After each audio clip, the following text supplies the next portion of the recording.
शांत अवेयरनेस की असलियत। खाली इशारों की तरह शब्द।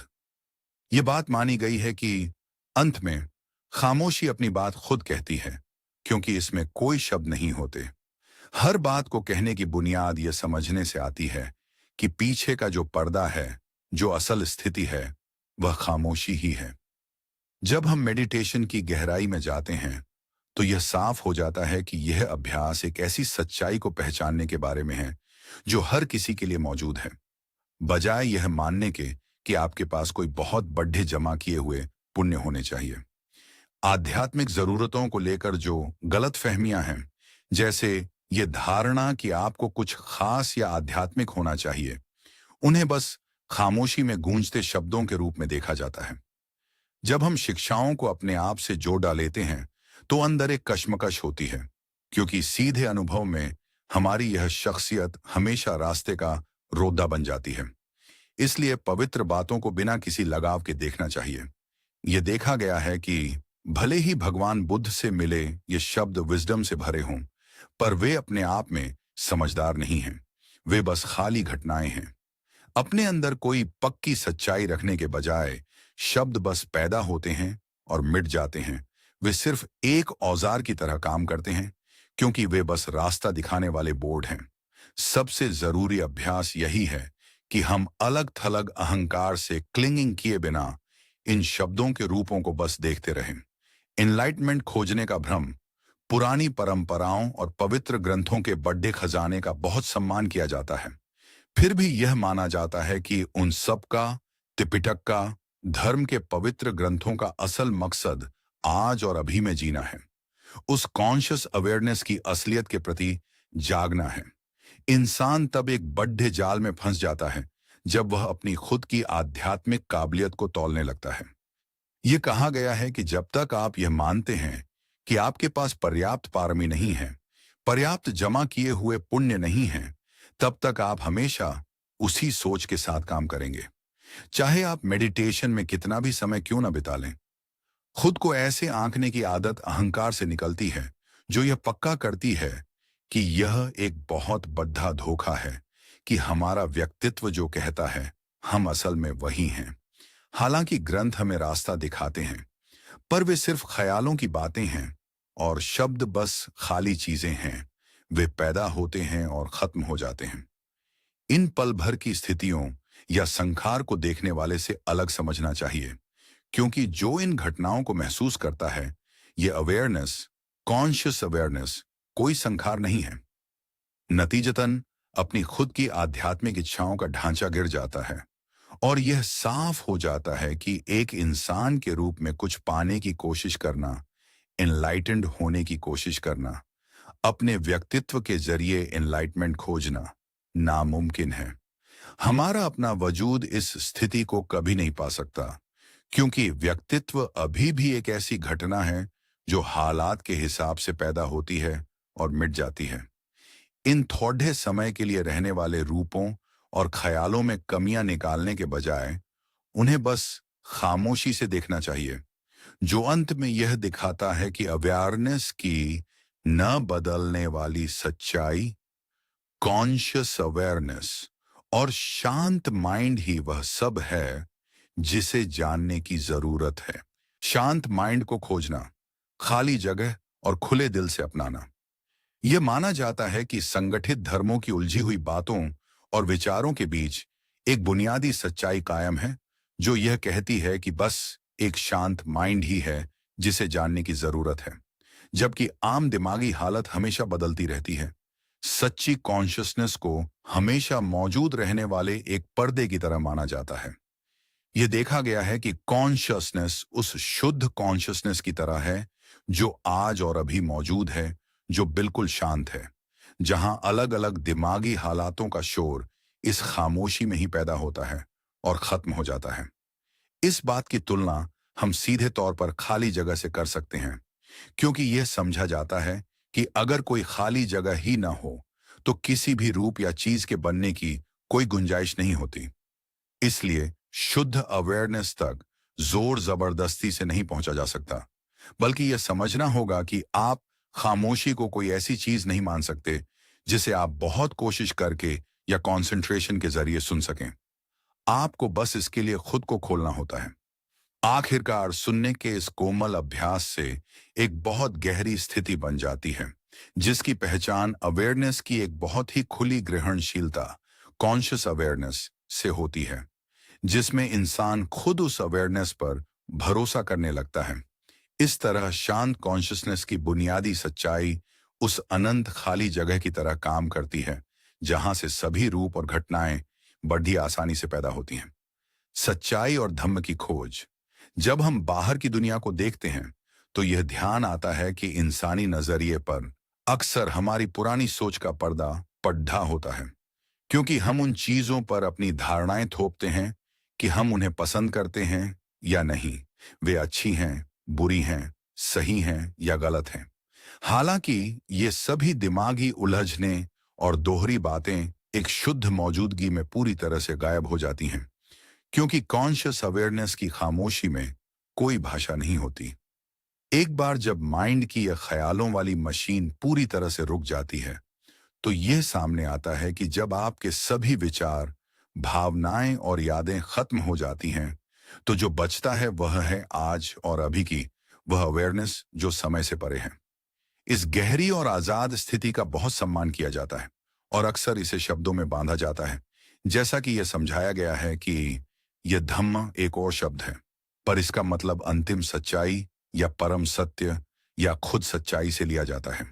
फिर भी भाषा की परिभाषाओं को सिर्फ विचारों के औजार माना जाता है, क्योंकि शब्दों के पीछे, शब्दों की गहराई में हम जो देखते हैं, सुनते हैं, सूंघते हैं, चखते हैं, छूते हैं, सोचते हैं और महसूस करते हैं, उन सभी विचारों और भावनाओं के पीछे बस एक खामोशी है।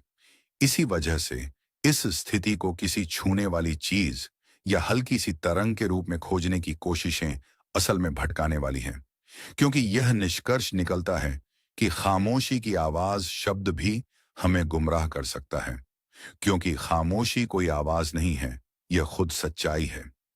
इसलिए अंतिम सच्चाई की सीधी खोज के लिए हमें भाषा के इन ठप्पों और धारणाओं से आगे बढ़ना होगा, ताकि हम जीवन के स्वाभाविक और शांत रूप में बस टिक सकें। खामोशी पर भरोसा करना और उसकी आदत डालना, सीधे अनुभव से शक पर जीत पाना। जैसे जैसे हम माइंड की गहरी शांति पर अपना भरोसा बढ़ाते हैं, हमारी झूठी पहचानें छूटने लगती हैं, जिससे यह गहरी समझ आती है, जहां आप यह महसूस करते हैं कि आप वह नहीं हैं जो आप सोचते हैं, जो आप मानते हैं। न ही आपका शरीर, आपकी उम्र, आपका लिंग, आपकी राष्ट्रीयता, आपकी जाति, आपका वर्ग या समाज में आपका रुतबा ही आपकी असल पहचान है। यह समझ हमें दिखाती है कि समाज के दिए गए ये सारे ठप्पे और धारणाएं बस खोखले और बनावटी हालात हैं।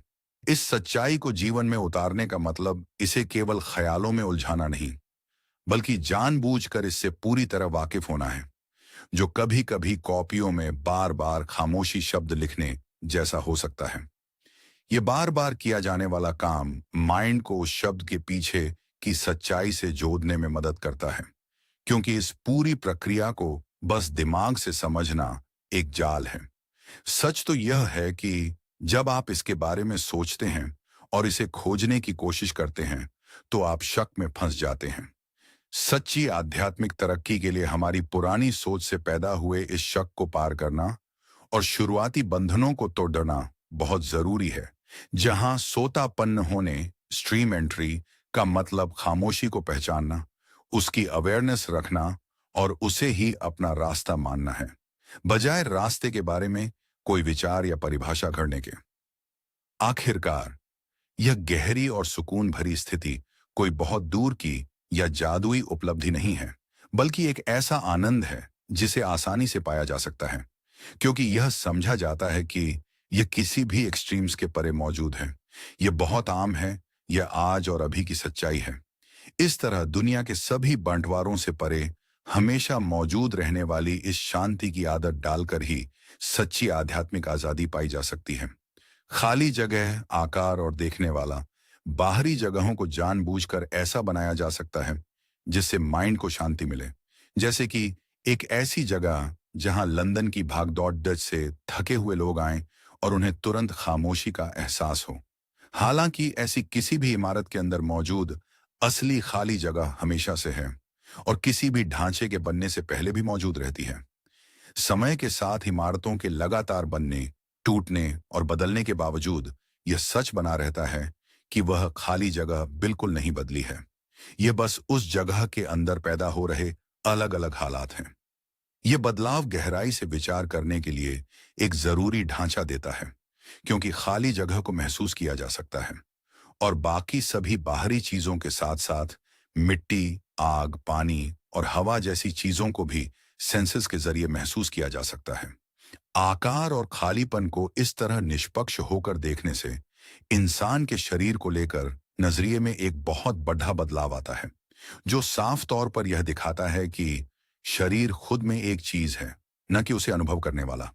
जब सभी भौतिक आकारों और सेंसेस से मिलने वाले अनुभवों को एक न बदलने वाले खालीपन के अंदर बस पल भर की ओर देखी जा सकने वाली घटनाओं के रूप में सही से समझ लिया जाता है, तो इस सबसे जरूरी सवाल का जवाब देकर देखने वाले का असली रूप सामने आ जाता है। आपके जीवन का अनुभव करने वाला कौन है? यह शांत अवेयरनेस है, महसूस की जा सकने वाली चीजों और कभी न हिलने वाले शांत बैकग्राउंड के बीच के इस पक्के अंतर को पहचान कर ही आखिरकार सच्ची आध्यात्मिक गहराई और समझ पाई जा सकती है। अहंकार के धोखे से बाहर निकलना, अपनी शख्सियत की हदों से सच्ची आजादी, आध्यात्मिक आजादी के सफर में बचपन से मिली सोच और कंडीशनिंग को तोड़ना बहुत जरूरी है, क्योंकि यह माना जाता है कि यह अहंकार जिसका हम यहां जिक्र कर रहे हैं सक्काय दिट्ठी है, यानी खुद को सबसे अलग मानने का भाव। हमारा मकसद अपनी इंसानी खूबियों या समाज के सिखाए तौर तरीकों को जबरदस्ती खत्म करना नहीं है, क्योंकि यह बात बिल्कुल साफ है कि हम किसी चीज से छुटकारा नहीं पा रहे हैं। हम भाषा, विचारों या भावनाओं को नहीं छोड़ दे रहे हैं। हम किसी चीज को पूरी तरह से मिटाने की कोशिश नहीं कर रहे हैं।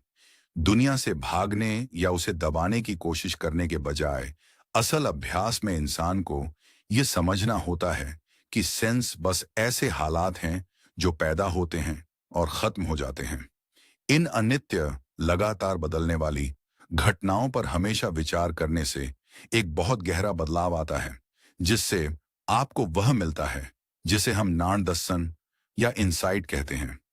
एक बार जब यह सीधा अनुभव सिर्फ किताबी बातों की जगह ले लेता है, तो देखने वाले का असली रूप सामने आता है, जिसे इस तरह बताया गया है: शुद्ध कॉन्शियसनेस, एकदम खाली, साफ, पूरी तरह से मुकम्मल, जो उन संखार के प्रति अवेयर है, उन हालातों के प्रति जो पैदा होते हैं और मिट जाते हैं। आखिरकार यह गहरा अनुभव हमें दुनिया की सभी हदों से पूरी तरह आजादी दिलाता है, क्योंकि जन्म और मृत्यु की हदों से, अपने शरीर की सीमाओं से, अपने सेंस की शर्तों से और अपनी जज्बाती आदतों से आजाद होना ही सबसे बड़ी आजादी है। सभी शारीरिक और दिमागी हालातों के कुछ पल के लिए होने की सच्चाई को पहचान कर इंसान खुद को अलग थलग मानने की झूठी हदों से पूरी तरह मुक्त हो जाता है। शख्सियत की आदत, अपनी एक खास शख्सियत से बहुत ज्यादा जुद्धे रहने को समाज में होने वाले मनमुटाव की सबसे बड़ी जड्डाहजी माना जाता है, क्योंकि यह एक पक्की सच्चाई है कि सबकी शख्सियत अलग अलग होती है। आप किसी को अपनी पसंद या अपनी मर्जी के हिसाब का इंसान नहीं बना सकते।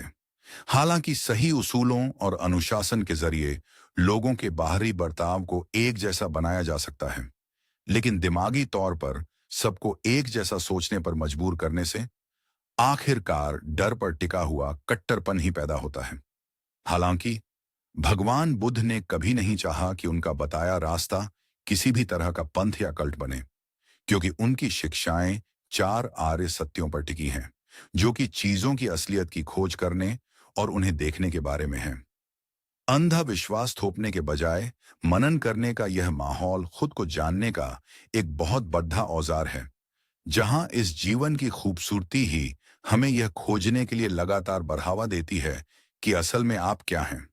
इस तरह की गहरी खोज बहुत जरूरी है, क्योंकि हमारे आम स्वभाव अक्सर एक ही जगह ठहर जाते हैं, जिसका मतलब है कि कुछ लोग जबाती तौर पर कभी बढ़े ही नहीं होते, चाहे वे 80, 90 या 100 साल के ही क्यों ना हो जाएं, क्योंकि वे उसी शख्सियत में अटके रहते हैं जो उन्होंने बचपन में बनाई थी।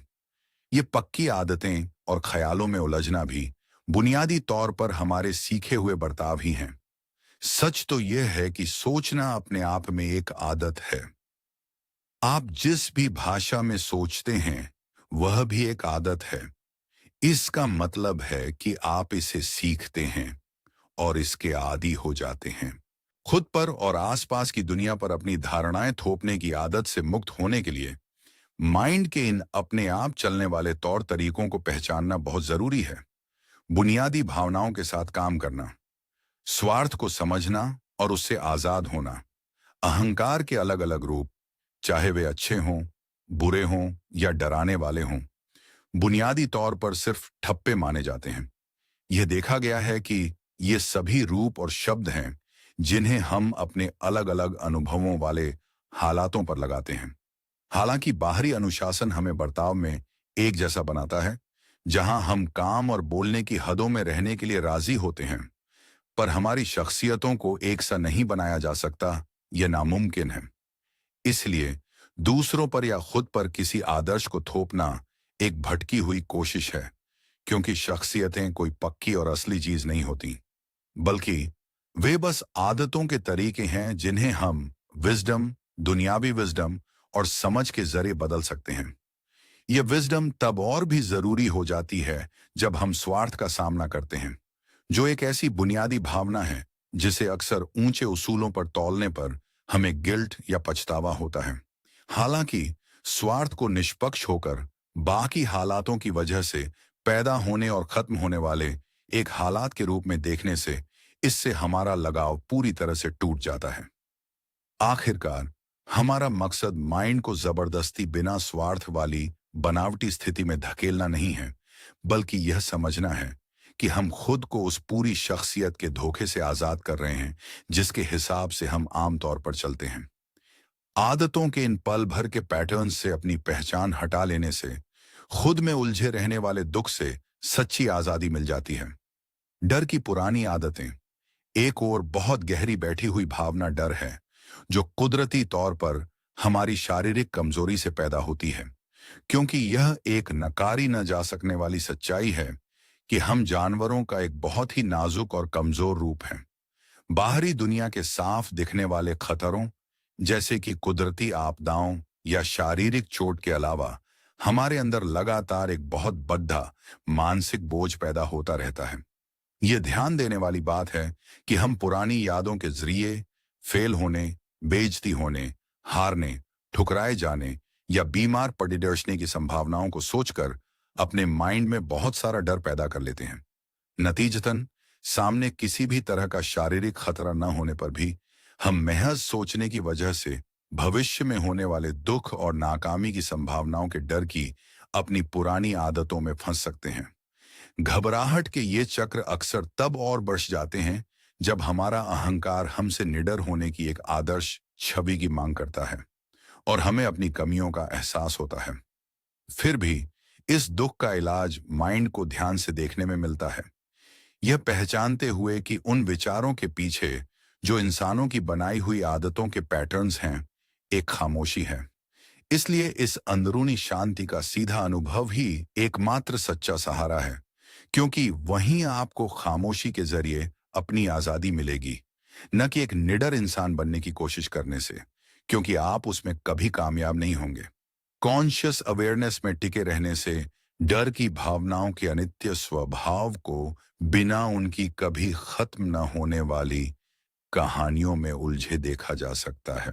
बने बनाए हालातों की दुनिया से गुजरना, असली दुनिया का दुख, बुनियादी भावनाओं और इच्छाओं को कॉन्शियसनेस के बद्धे फैलाव में रहने की जगह मिली है। फिर भी यह पहचानना जरूरी है कि लालच और नफरत, डर और हर तरह के धोखे, ये सब बस मन के अलग अलग रूप हैं। ये कोई असली इंसान नहीं है और आखिरकार आपकी असली पहचान ये सब नहीं है। जब इन चीजों को बिना गहरी समझ के आंख मूंद कर पकड़ देच लिया जाता है, तो अंदर बहुत भारी दिमागी कश्मकश पैदा होती है। इसी वजह से यह माना गया है कि पहला आर्य सत्य दुख के बारे में है, क्योंकि इसे समझना है, न कि किसी भी तरह से इसे ठुकराना या मिटाना है। इंसानी नजरिया आमतौर पर सेंस के अनुभवों और जिंदा रहने की बुनियादी चाहत को जीवन का सबसे बड़ा सच मान लेता है और इसी सोच पर चलता है कि असली दुनिया वही है जो हम देखते हैं, सुनते हैं, सूंघते हैं, छकते हैं, छूते हैं, सोचते हैं और जो हम महसूस करते हैं। भाषा और व्याकरण की पुरानी आदतों के कारण हम सोचने की प्रक्रिया में इस तरह फंस जाते हैं मानो वही हमारी सच्चाई हो, वही एक असली दुनिया हो। ये उलझन चाहे कितनी भी सुख सुविधाएं या पैसा क्यों ना हो, एक न खत्म होने वाले दुख की गारंटी देती है, क्योंकि इंसान को बुढ़ापा, बीमारी और मौत का सामना करना ही पड़डीडियचता है। शरीर के कुदरती तौर पर कमजोर होने का जोरदार विरोध बस ख्यालों में होता है, क्योंकि यह चाहत कि हम बूढ़े न हों, बीमार न पड़ डढ़ें या हमें कैंसर न हो, बस ऐसे विचार हैं जो माइंड में, कॉन्शियसनेस में पैदा होते हैं और मिट जाते हैं। आखिरकार समझ, शक्ल सूरत या समाज के बनाए दायरों के आधार पर लोगों में फर्क करना पूरी तरह से एक धोखा है, जो इंसानों को इन पहचानों और जेंडर जेंडर की पहचानों में बहुत बुरी तरह उलझा देता है। और ये सब बस शब्द हैं, बस धारणाएं हैं जो कॉन्शियसनेस में पैदा होती हैं और खत्म हो जाती हैं। इस बनी बनाई दुनिया के पल भर में बदलने वाले स्वभाव को देखने से खुद को एक हमेशा रहने वाली और अलग थलग आदत मानने का धोखा टूटने लगता है। समाप्ति और कभी न बदलने वाली अवेयरनेस, जब सेंस के अनगिनत अनुभव और ख्यालों की बातें आखिरकार पीछे छूट जाती हैं, तो एक बहुत गहरी समझ पैदा होती है, जहां समाप्ति तीसरे आर्य सत्य के हिसाब से निरोध, दुख खत्म हो जाता है। यह कोई हमेशा रहने वाली चीज नहीं है, यह अनात्म है। दुनिया के बढ़े बढ़े दुखों, तबाहियों या अपनी बहुत बढ़ी जीतों के बावजूद अंदर की एक शांति हमेशा बनी रहती है, क्योंकि यह समझा जाता है कि इन सारे शोर शराबे, परेशानियों, जंगों, भूकंपों, महामारियों, अच्छी किस्मत, इनाम जीतने, तारीफें पाने, पदवियों, रुतबे, अच्छे वक्त और बुरे वक्त के पीछे एक ऐसी खामोशी है जो आनंद से भरी है। इस बात को बहुत गहराई से माना गया है कि पल भर में बदलने वाली चीजों पर टिके रहना बुनियादी तौर पर गलत है, क्योंकि संसार या यह बनी बनाई दुनिया, इसका असली स्वभाव ही अस्थिरता और असंतोष है।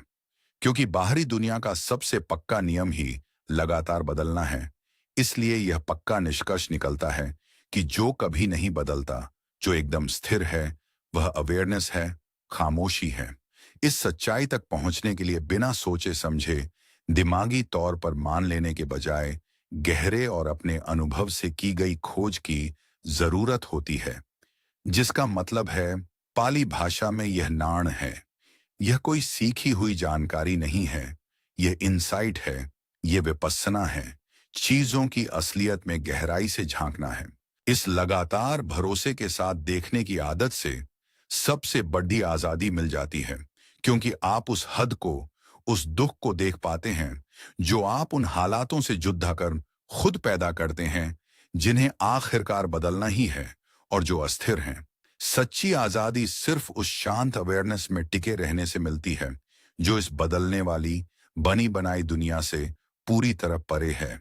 शांत कॉन्शियस अवेयरनेस के रूप में मेडिटेशन, मनोविज्ञान, गिल्ट और सोचना, मेडिटेशन के अभ्यास को बुनियादी तौर पर दिमागी शांति में टिके रहने के रूप में समझा जाता है, जैसा कि यह माना गया है कि भावना, मेडिटेशन का मतलब एक शांत माइंड है। इस गहरी स्थिति को जोर जबरदस्ती से खोजा या पाया नहीं जा सकता, बल्कि सबसे जरूरी सीख इस बात पर जोर देती है कि आप इसे खोजते नहीं हैं। आप शांत माइंड नाम की किसी चीज को ढूंढने की कोशिश नहीं करते हैं। इसके बजाय सही तरीके में खुद को खोलना, रिलैक्स करना और इस बहुत बड़ी खुली अवेयरनेस में सुनने की तरह खुद को खोलना सीखना शामिल है। बहुत ही आसान होने के बावजूद समाज की गहरी कंडीशनिंग के कारण इस शांति को अक्सर अनदेखा कर दिया जाता है, क्योंकि समाज हमें खामोशी के बारे में नहीं सिखाते, वे हमें सोचने और समाज के तौर तरीकों के बारे में सिखाते हैं। यहां तक कि सबसे ऊंची स्कूली पढ़ाई और दुनियावी कामयाबियां भी आखिरकार सच्ची आध्यात्मिक आजादी देने में पीछे रह जाती हैं, क्योंकि इंसान हर तरह की जानकारी हासिल कर सकता है। ऐसी कमाल की जानकारी जो बहुत ही मजेदार और जोश से भरी हो सकती है, लेकिन वह आजाद करने वाली नहीं होती। शांत मौजूदगी की एकदम साफ स्थिति के बिल्कुल उलट, ये गहराई से माना जाता है कि सक्काय दिट्ठी यानी अहंकार कोई आसान चीज नहीं है। ये बहुत उलझा हुआ है, कभी न खत्म होने वाली शख्सियत की उलझनों को सुलझाने और उन दुख भरी स्थितियों को कम करने के लिए जिन्हें हम सोचने के जरिए, उन आदतों के जरिए पैदा करते हैं जो भविष्य को लेकर डर पैदा करती हैं। आज के मनोविज्ञान में लगातार बहुत ज्यादा कोशिशें की जाती हैं। ये दिमागी दुख काफी हद तक हमारे पुराने कामों और पछतावे से गहराई से जुदा होता है, जो पक्के तौर पर यह साबित करता है कि गिल्ट सोचने से पैदा होता है। खामोशी में कोई गिल्ट नहीं होता। भावनाओं का यह भारी बोझ बस कुछ पल के लिए होता है और इसे सिर्फ देखा जा सकता है, क्योंकि यह एक परखी जा सकने वाली सच्चाई है कि गिल्ट खामोशी में ही पैदा होता है और मिट जाता है। इसलिए अपनी पहचान को सोचने की पुरानी आदत से हटाकर शुद्ध कॉन्शियस अवेयरनेस की तरफ ले जाने से आजादी की सबसे बड़ी सच्चाई का अनुभव होता है, जो पक्के तौर पर यह साबित करता है कि बस एक शांत माइंड ही है जिसे जानने की जरूरत है। अपने असली रूप के प्रति जागना, एकदम परफेक्ट होने के ख्यालों को छोड़ना। लंबे समय तक गहराई से विचार करने के बाद यह बात समझ में आती है कि सबसे बड़ी सच्चाई बस एक शांत कॉन्शियस अवेयरनेस है। यह कुदरती है, इसे बनाया नहीं गया है और यह किसी एक इंसान की नहीं है। यह देखा गया है कि अध्यात्म में बहुत गहराई तक जाने से भी इंसानी जज्बात पूरी तरह खत्म नहीं होते। मठ के कड्ढे अनुशासन में कई दशक बिताने के बाद भी कोई यह मान सकता है कि मुझे अभी भी डर, स्वार्थ, घबराहट और चिंता सताती है। ये हालात अभी भी पैदा हो सकते हैं, पर अंदर यह समझ होती है कि वे जैसे हैं बस वैसे ही हैं। एक एकदम साफ सुथरी शख्सियत पाने के लिए दुनिया की सारी आदतों को पूरी तरह खत्म करने का ख्याल असल में एक धोखा है, क्योंकि वह बस एक ख्याली आदर्श है। लेकिन भगवान बुद्ध शब्द का मतलब है चीजों को वैसा ही जानना जैसी वे असल में हैं। एक एकदम परफेक्ट अहंकार जबरदस्ती बनाने की कोशिश करने के बजाय यह जानकर बहुत आजादी मिलती है कि आपका असली रूप धम्म है, और यह बहुत बड़ी राहत की बात है। नतीजतन समाज की परेशानियों, दुनिया के खत्म होने या दुनियावी उथल पुथल को लेकर जो एक बहुत बड़ा डर हम पर हावी रहता है, वह पूरी तरह से अपनी पकड़ डीडीडीएच खो देता है। क्योंकि जब आप जागते हैं तो आप महसूस करते हैं कि आपका असली रूप ऐसा है जो कभी नहीं मरता और एकदम परफेक्ट है। एक परफेक्ट इंसान बनने के ख्याल के पीछे पागलों की तरह भागना छोड़ रिडश देने से माइंड बड़ी आसानी से कुछ पल के लिए रहने वाले शारीरिक रूपों और पुराने कर्मों से जुड़ी उन चिंताओं से ऊपर उठ जाता है जो कभी खत्म नहीं होती। ब्रह्म विहार का कुदरती रूप से सामने आना, आध्यात्मिक सीख का बुनियादी मकसद बस इतना है कि वह आपको सच्चाई के प्रति जागने के लिए बढ़ावा दे, ताकि आप खुद अपने असली रूप को खोज सकें जो किसी एक इंसान तक सीमित नहीं है। यह गहरी और बुनियादी सच्चाई इंसान की अपनी हदों और अहंकार के बनाए ढांचों से पूरी तरह परे है, क्योंकि यह किसी इंसान के रूप तक सीमित नहीं है। ये वो चीज है जो हम सब में एक जैसी है। इस एक जैसी और आजाद कॉन्शियसनेस को पूरी तरह से पहचानने पर गहरे आध्यात्मिक गुण अपने आप सामने आने लगते हैं, जिससे यह पक्का हो जाता है कि तब ब्रह्म विहार बहुत ही कुदरती तौर पर सामने आते हैं। इसके नतीजे में एक जागे हुए माइंड और बाहरी समाज के बीच का रिश्ता एक बहुत गहरी और अपने आप पैदा होने वाली तालमेल से भर जाता है, जहां हमारे आसपास की दुनिया और उस समाज के साथ हमारा रिश्ता जिसमें हम रहते हैं मेत्ता, करुणा, मुदिता और उपेक्षा का हो जाता है। आखिरकार यह समझा जाता है कि इन बहुत ही पवित्र स्थितियों को ख्यालों की जद्दोजहद या दिमागी कसरत से जबरदस्ती पैदा नहीं किया जा सकता, क्योंकि ये ऐसे आदर्श नहीं हैं जिन्हें हम सोचने या किसी तरह के परफेक्ट अभ्यास से अपने अंदर पैदा करने की कोशिश करते हैं। बल्कि ये उन हालातों के लिए हमारे कुदरती जवाब हैं जिनका सामना हमें करना ही पड़ता है। इस तरह जब तक हमारा यह शरीर आखिरकार खत्म नहीं हो जाता, तब तक इंसानी अनुभव के इस लगातार चलते सफर को एकदम शुद्ध, बिना किसी शर्त वाली करुणा और विजडम से संभाला जाता है।